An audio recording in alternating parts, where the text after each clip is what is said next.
You are listening to Larry Conners, USA.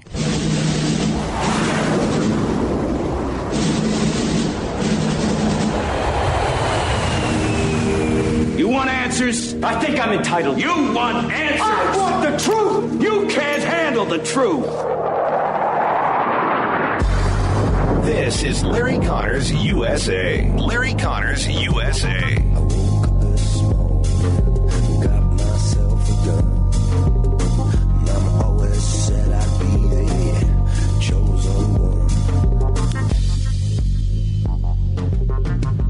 You can't handle the truth. Well, they can't handle it or they just ignore it, right? Welcome to Larry Conners USA, the program. My name's Crane Durham, and I've had the blessing and privilege to be here sitting in the man's seat. And as I said, guest hosting, fear not, he'll be back. Quentin is taking care of us here at the studio and for you with the sound. And a lot of sound this morning, as well as tragedy and death. A suicide bomber, that's right. Jennifer Griffin, Fox News, detailed the attack. We've just learned that at least 3 American troops were injured in this suicide bombing attack. A firefight broke out. We're told we don't know whether they were Marines or members of the 82nd Airborne. Both have been at that Abbey Gate. We can confirm it did occur. The suicide bombing did occur at the Abbey Gate. There are Afghan casualties, as you just heard. A firefight also broke out. This was a complex attack, I'm told, from senior U.S. officials.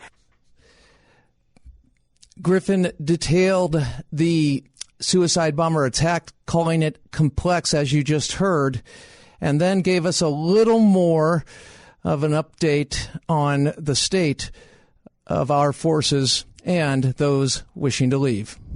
What we can report at this time is that there was a suicide bomber on foot, and then there was a firefight that broke out.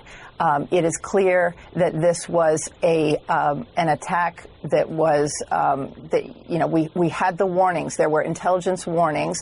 The military knew that they were working up against a clock. They knew that the enemy, the Taliban, ISIS, Al-Qaeda, they get a vote in this. And they knew that every day and every hour that went on, that's why they were moving as swiftly as they were. That's why you were seeing 20,000 people a day being airlifted out of Kabul airport. They knew that they were on borrowed time. And this is the reason that the State Department put out that warning last night, telling Americans not to come to the gates. Again, the military and the State Department working very hard to get as many people through those gates. And now it appears as if that is shut down, and we've moved into another phase of this evacuation. Thank you.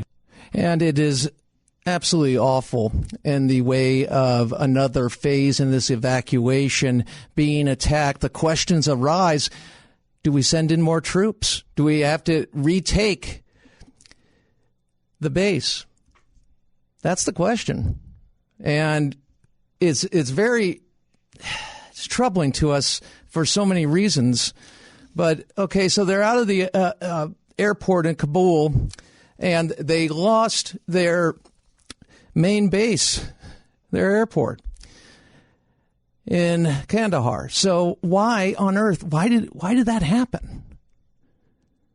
Why did they do that? Why did they do it this way? I mean, certainly one could anticipate if you do something like this in an evacuation, a surrender, that the forces are going to come and fill that vacuum that you create. And they're going to fill it with blood and death and Islamicist doctrine. And that means freedoms go bye-bye. And a very quick reading of that. And we've heard from people of Afghanistan and crying out, begging, asking why.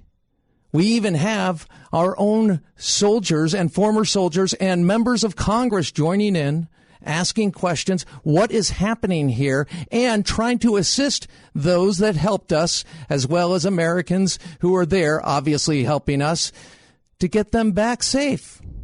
But now you're going to do it under attack. This is outrageous. And yes, it did not have to go this way. Unfortunately, we have a president who literally has been wrong on every foreign policy decision. And yet, he was elected as Commander-in-Chief. Larry Conners, USA.